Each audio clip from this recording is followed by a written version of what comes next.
This is an abandoned house. Pero hindi lamang ito simpleng abandonadong bahay. Bakit?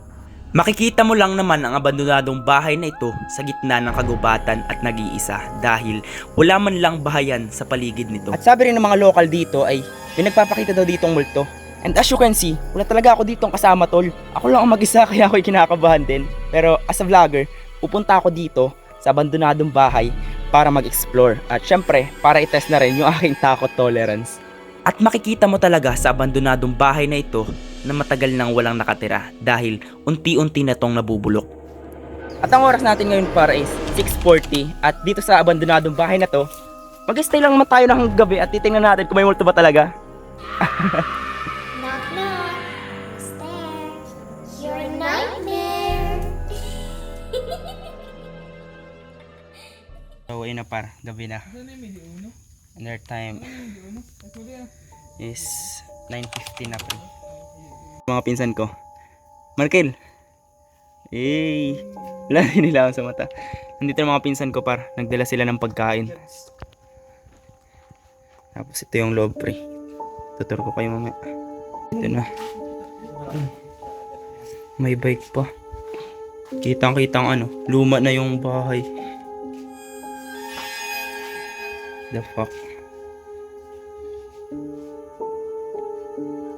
Yung nagpakita daw dito. Fuck. May mga gad pa ng motor. Sobrang luma na rin pala nito, no? Ano, Chabi? Hey, Chabi. Oh, natuta. Ay, luman-luma na. May taas dun, oh. So, ano, lilibutin muna natin yung buong bahay.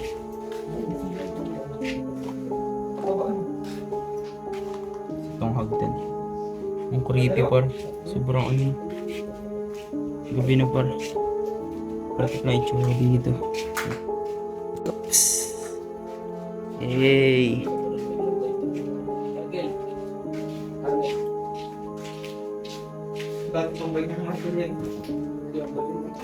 Sobrang gabi na par. Awan ko lang kung may nagaparamdam talaga dito. What the fuck, may mga gamit pa.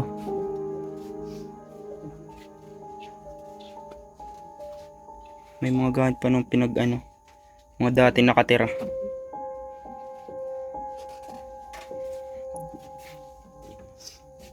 Uy, baka wala kayong sapatos dyan. May sapatos dito, pre. Dali po. Mawala kang TV. TV po. Kanina nung nag-video ako dito, parang natakot ako dito sa bintana na to. Kasi nasa labas. Parang may masilip kanina.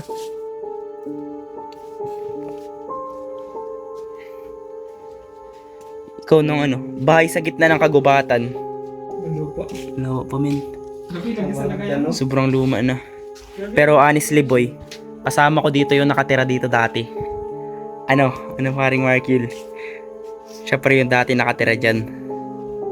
Sa buong pagtira mo dito, may nagpaparamdam naman. Wala man ako Sa pagkatanda ka man. ko na rin dito sa tanda ko na. Maganda sana aling pamarilis na rin.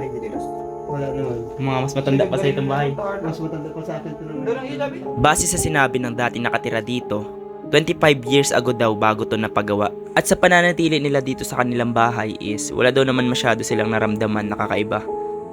Muna natin dyan yan. Kain muna kami par. Dito kami magpupud trip. Ay, malaki pala rin kasabi na rin. Mahaba. Ang laki ng ulo. Ang haba ng Kain muna kami tapos tayo namin kung may magaparamdam. Oo ba? Takbuhan kay Javi. Habang mas pinapalalim namin yung gabi, is nagfood trip muna kami ng aking mga kasama. Nandito na rin yung paglilibang kasi naghanap kami ng gagamba at aming pinaglaban. Uy, Nagtara sa kaya.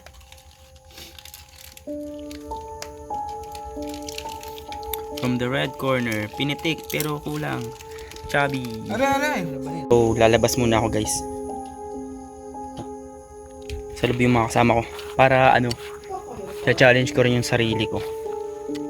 Nilibutin ko tong buong bahay ng mag-isa. What the fuck? Ito na guys. Medyo ang creepy lang. What the heck? Ano yun? Medyo ang creepy lang kasi gubat na gubat talaga yan, men. The heck? Tetest ko talaga ang takot tolerance ko dito, men. Ito yung dati nilang CR. The heck? Sobrang luma na talaga, men, no?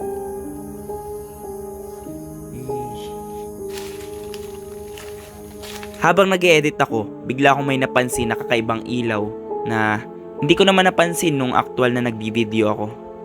Ano?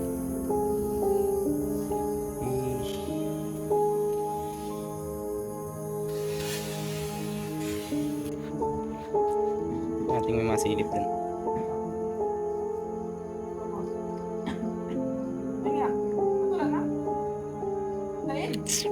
Wala. Dito ako sa taas. Taas ako gatigil. Ano yan? Yung bitlog? Ano yan? Tama! The heck? Wala nang bitlog ang pala. Wala. Tama. Yan sila sa baba. Punta akong taas. Dito ako magtitigal, men. Dito, sa sulok na to.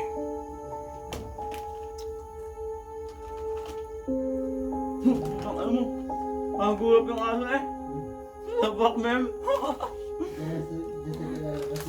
What the fuck? Ang gulat ko. Like, what the heck, man? Ang gulat ko, men. The reason kung bakit nagstay ako dito sa taas ng mag-isa is to feel the ambience of this abandoned house. Pero grabe talaga tol, yung gulat ko dun sa aso. Maybe matagal na talagang nakastay dun yung aso. Hindi ko lang napansin nung nag-explore ako kanina. At nung chinek ko naman yung iba kong clip is nakita ko naman yung paa ng aso. Hindi ko lang talaga napansin.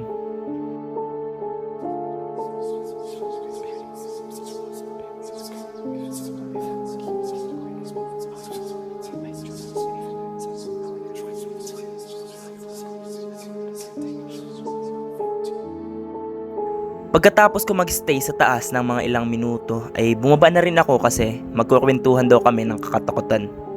Ito mo. Nakwentuhan na kami for tol ng katatakutan. Pag malaki. Ay, talaga din naman hindi wala din naman daw siya bingon na. Wala talaga. Pas-pas daw man din siya. Ang gandaan, hindi mo nagtatakbo parang hindi daw siya malata. Pala ngayon ganun. Gemini pa rin.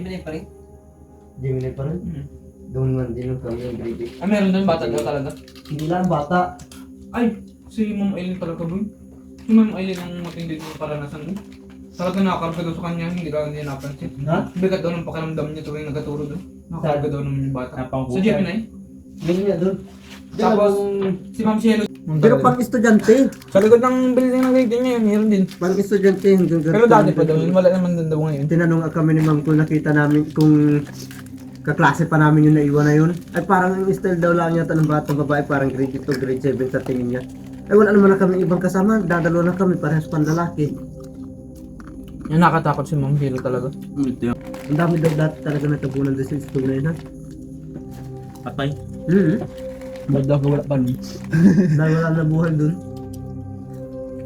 Pagkatapos namin magkwentuhan sa loob ng abandoned house ng kakatakutan is nagyaya na rin kami umuwi kasi 11 na rin ng gabi.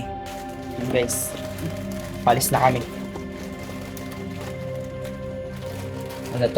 Wala nagpakita, men. Wala ditong multo. Men, tarado mo, kamatyo. Uy.